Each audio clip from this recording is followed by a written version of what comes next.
Misteri isi ponsel Erayani, pria jadi-jadian yang menikah sesama jenis di Jambi. Siapa Erayani sebenarnya? Apakah hanya seorang wanita yang sedang mencari pasangan sesama jenis? Erayani menikah dengan perempuan Jambi yang bernama Mawar pada Juli 2021. Dia mengakui saat kenalan dengan Mawar mengaku sebagai laki-laki tulen dengan nama Ahnaf Arafif. Hal itu diungkapkan oleh pengacara Erayani, Ineng, baru-baru ini. Namun nyatanya, uang Mawar juga habis digarap Erayani. Selama ini Mawar menganggap yang menikah dengannya adalah laki-laki. Dia baru menyadari suaminya ternyata perempuan setelah Erayani ditangkap dan dilakukan pemeriksaan fisik. Sebelumnya, Mawar tak pernah melihat suaminya itu membuka baju. Di kamar, lampu selalu dimatikan. Saat mandi, Erayani sudah keluar dari kamar mandi dengan pakaian lengkap. Hal lain yang hingga kini masih misteri bagi Mawar adalah isi ponsel Erayani. Dia bilang tak pernah bisa melihat apa isi galeri dan chat serta kontak suaminya. Sebenarnya beberapa kali dia mencoba minta baik-baik ingin melihat isi HP itu. Namun tidak pernah disetujui Erayani dengan alasan isinya semua terkait dengan pekerjaan. Saat ada kesempatan membukanya tanpa izin juga tak bisa, karena HP tersebut menggunakan kata sandi yang Mawar tidak mengetahuinya. Apa isi HP Erayani? Sampai sekarang saya tidak tahu. Dia selalu menolak kalau aku mau lihat isinya, ucap Mawar pada Senin lalu. Di sisi lain, dia juga beberapa kali mendengar percakapan suaminya dengan orang lain di HP itu. Kadang membicarakan soal medis, lalu soal bisnis batu bara, soal mata kuliah dan yang lainnya. Mawar menduga itu semua hanya tipuan agar kelihatan sedang bekerja walau cuma makan tidur di rumah selama 5 bulan di Jambi.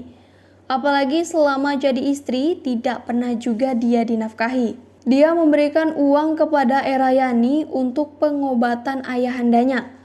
Uang itu yang digunakan Erayani menikahi diri sendiri tanpa sepengetahuan Mawar. Selain itu, Erayani memberi ajakan pada Mawar untuk bulan madu ke Bali. Tapi kini dia sadari itu hanya tipu muslihat untuk membuatnya merasa bangga dan nyaman. Identitas Erayani terungkap kepindahan Erayani alias Ahnaf Arafif dengan mengajak Mawar ke Lahat. Membuat ibunda Mawar menjadi semakin pusing. Dia berusaha mencari anaknya tapi tak ketemu. Akhirnya ia melaporkannya ke polisi. Sebulan kemudian mereka menemukan Erayani dan Mawar di Lahat, Sumatera Selatan. Saat itu Ahnaf diperiksa lagi soal kartu identitas dan ternyata juga tidak bisa menunjukkan. Polisi dari Polresta Jambi yang turun ke sana bersama membawa Erayani dan Mawar ke Jambi. Di kantor polisi di Jambi dilakukan pemeriksaan fisik pada Erayani. Pemeriksaan fisik dilakukan dengan disaksikan oleh dan Mawar dengan persetujuan polisi. Pakaian Erayani alias Ahraf dilucuti satu persatu. Hingga akhirnya dalam kondisi tanpa busana, dengan jelas dan Mawar jenis kelaminnya ternyata perempuan. Apakah Mawar korban sindikat? Vivian dan Diana dari komunitas advokat perempuan selaku kuasa hukum Mawar menjelaskan, kliennya diduga telah menjadi korban dari sebuah komplotan atau sindikat. Selanjutnya, ketika Mawar disekap di rumah keluarga pelaku di Lahat, orang yang di rumah itu membiarkannya. Ada uang yang diambil dari ATM korban atas persetujuan dan ada juga yang tanpa persetujuan. Berdasarkan rentetan kejadian yang dialami oleh Mawar, Diana bilang korban kini semakin kuat untuk mendapat keadilan. Oke. Lalu dia punya ponsel ya? Kamu pernah nggak sih ngecek HP dia? Nggak sama sekali. Nggak sama sekali? Semua yang di ponsel dia itu ya pakai kode semua. Nggak dibolehin dia? Nggak dibolehin. Alasannya ini kerjaan penting. Nggak bisa. Ini nggak ada yang boleh sentuh HP aku. Cuman aku aja. Keluarga aku juga nggak aku kasih izin untuk sentuh HP aku. Kamu nggak mau maksa gitu?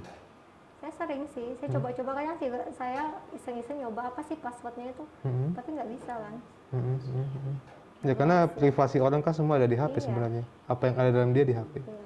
Sehingga selama itu dengan dia kamu sama sekali nggak pernah Sama bisa mengecek apa isi HP dia, galeri dia, chat dia nggak pernah kamu dapatkan. Oke.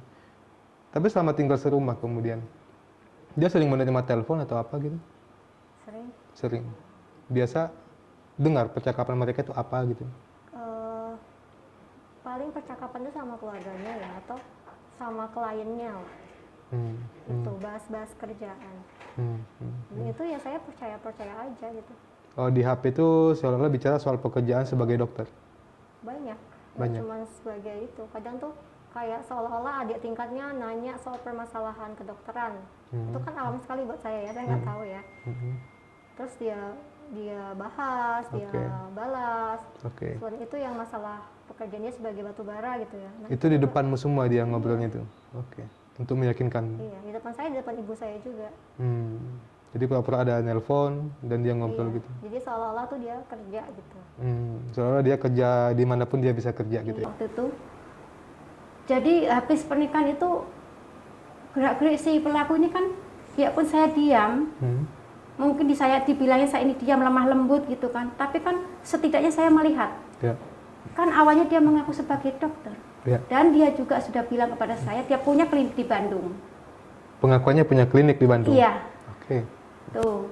Jadi waktu Waktu itu nama kliniknya apa, Ibu? Ada di waktu samping? itu nggak sempat nanya ibu, nggak sempat nanya. Dan waktu itu setiap habis mandi, saya kan di belakang nih mas ya, masak ya, Ya. pasti masak lah untuk kebutuhan hari-hari dah. Setiap saya tengok dia habis mandi, dia selalu memakai baju pakaian langsung rapi. Mulai dari kamar mandi. Iya. Oke. Kemanapun HP itu selalu dibawa. Di kamar mandi pun dia bawa HP teleponan. Di kamar mandi pun teleponan. Kan kamar mandi dekat sama Ruang masak. ruang masak. Jadi Sampai akhirnya kedengaran. iya. Tapi sering dia teleponan sama ibu angkatnya. Sering. Yang ngakunya sebagai ibu angkat. Iya. Oke. Jadi, ya. Sebelumnya juga waktu si pelaku ini yang menamakan Apip ya, saya memanggilnya Apip gitu kan, anak Apip. Jadi pernah saya video call sama ibunya, ibu angkatnya, yang dia bilang itu ibu angkatnya, video call gitu kan, langsung dia meyakinkan saya bahwasanya ini anaknya kan laki-laki gitu ya. Itu sebelum nikah? Atau Sebelum nikah. Oke. Datang, jadi itu di depan si Mawar juga. Di depan anak ibu? Iya. Ya. Sempat ibunya bilang cantik ya, ibunya masih muda. Nah, itu kata ibunya si pelaku. Karena saya sudah video call, otomatis saya nampak dong wajahnya. Ya. Pasti nampak. Seperti apa si yang mengaku sebagai ibu angkatnya tadi itu, Bu? Biasa aja bagi tua, biasa. Udah tua, sekitar 50-60? 60-an lebih. 60-an. Iya, 60-an lebih. Dengan logat Sumatera Selatan? Iya. Oke. Oke, kemudian seberapa yakin atau kapan Abah ibu mulai curiga